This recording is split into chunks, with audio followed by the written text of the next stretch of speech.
श्री स्वामी समर्थ. नमस्कार. तुमचे सर्वांचे माझ्या यूट्यूब चॅनलमध्ये खूप खूप स्वागत.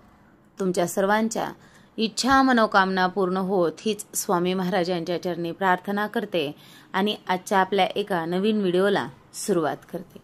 आजच्या व्हिडिओमध्ये आपण जाणून घेणार आहोत तर ते म्हणजे बघा, आपल्या घरामध्ये सुख शांती तसेच आलेला जो काही पैसा आहे तो घरामध्ये टिकून राहण्यासाठी साधे आणि अगदी सोपे असे उपाय आहेत, ते आपण आजच्या व्हिडिओमध्ये जाणून घेणार आहोत. तर तुम्ही व्हिडिओ शेवटपर्यंत नक्कीच पहा. व्हिडिओला नवीन असता लाईक करा, शेअर करा आणि असेच नवनवीन अध्यात्माचे व्हिडिओ पाहण्यासाठी चॅनलला सबस्क्राईब अवश्य करा आणि कमेंटमध्ये श्री स्वामी समर्थ लिहायला विसरू नका.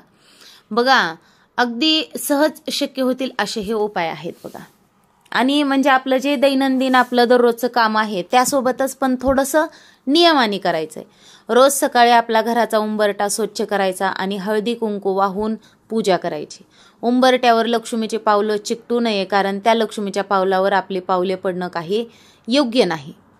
आपला जो घराचा मेन दरवाजा असतो त्याला उंबरठा असणं खूप महत्त्वाचं आहे. घराच्या मुख्य दरवाजापेक्षा घराचे आतील दरवाजे हे कधीच उंच अथवा मोठे असू नयेत.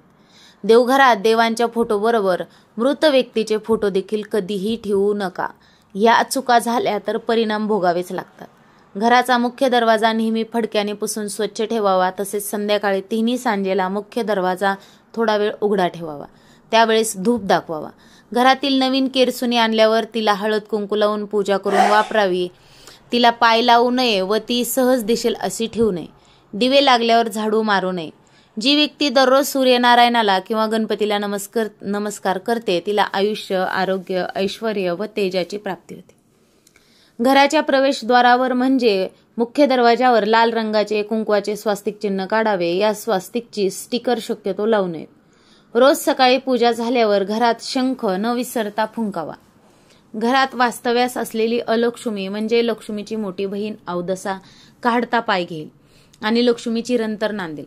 आपल्या कपाळी मधल्या बोटाने गंध लावूनच नंतर देवपूजा करावी, म्हणजे ती पूजा पूर्ण होते. आपल्या जो घरामध्ये वास्तूमध्ये पूजेमध्ये कोणत्याही प्रकारची अंत्यविधीची रक्षा ठेवू नये. रोज सकाळी पाण्यात थोडेसे मीठ मिसळून त्या पाण्याने घरातील फरशी पुसावी. मन शांती लाभते.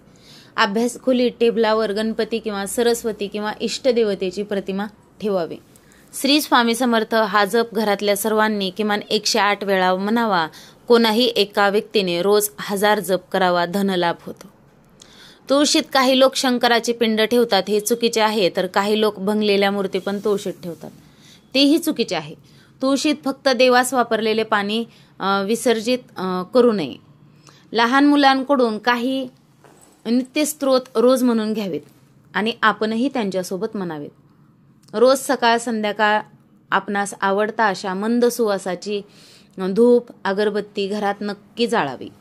घरात नंदादीप सतत तेवत ठेवल्याने अशुभ ऊर्जा घरात राहत नाही. दिवा व समयीच्या ज्योतीचे तोंड उत्तरेकडे असल्यास लक्ष्मी प्रसन्न होते. पूर्वेकडे असल्यास सुखप्राप्ती होते.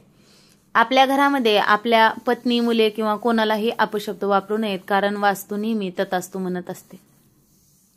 त्यामुळे बघा, आपल्याला या गोष्टींची काळजी घ्यायची आहे. आणि आपल्याकडून काही चुका होतात, मात्र मग त्याचे परिणाम भोगावे लागतात. आपल्या घरातील मुलं नीट वागण्यासाठी नवनाथ भक्तिसारातील 5वा अध्याय घरात दररोज संध्याकाळी 7 नंतर वाचावा. ज्यांचा विवाह होण्यास अनेक अडचणी येतात किंवा ठरलेले विवाह मोडतात, अशांनी नवनाथ भक्तिसारमधील 28वा अध्याय दररोज संध्याकाळी 7 नंतर वाचावा. सतत पवित्र गोष्टीचे ध्यान करावे. चुकूनही अपशब्द बोलू नये. शक्य असेल तर रोज 1 तास मौन पाळावे. स्नान करूनच भोजन करावे. जेवण केलेल्या ताटात हात धुवू नये. मांडीवर व हातात ताट घेऊन जेवू नये. दक्षिणेकडे तोंड करून देखील जेवू नये. कोणत्याही महत्त्वाच्या कामासाठी घराबाहेर पडत असताना चमचाभर गोड दही म्हणजे दही साखर खाल्लेलं खूप चांगलं राहतं. तुम्ही ज्या कामासाठी चालला आहात ते अगदी तुम्हाला यशच मिळवून देईल असं काम होईल. लक्ष्मीची साधना, पूजा, प्रार्थना, साधकाचे तोंड पूर्वेकडे अथवा उत्तरेकडे असावे. जेव्हा आपण लक्ष्मीची पूजा करत असतो तेव्हा कुलदेवताचे वर्षातून एकदा दर्शन व अभिषेक पूजा टाळाटाळ न करता करा. पैशाचा ओघ सतत वाहत राहील. उपवास करून शरीर शुद्धी होते. यात्रा करून शरीर बलवान होते. जप करून मानसिक विकास होतो आणि अनिष्ट ग्रहांची शांती केल्याने यश मिळते. धनरत्न जतन केल्याने लक्ष्मी स्थिर राहते, दान केल्याने धनदौलत व राज ऐश्वर्य लाभते आणि वास्तुशास्त्रानुसार घर बांधल्याने स्वास्थ्य मिळते. रत्न वापरल्याने मानसिक स्थिरता, शरीर बलवत्ता लाभते. रोज ध्यान करून एकाग्रता, दृढ निश्चय आणि निर्णय क्षमता वाढते.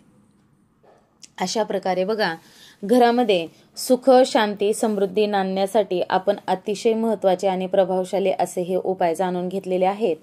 तर तुम्हाला माझा हा व्हिडिओ आवडला असेल तर नक्कीच तुम्ही व्हिडिओला एक लाईक करा, शेअर करा आणि असेच नवनवीन अध्यात्माचे व्हिडिओ पाहण्यासाठी चॅनलला सबस्क्राईब अवश्य करा आणि कमेंटमध्ये श्री स्वामी समर्थ लिहायला विसरू नका.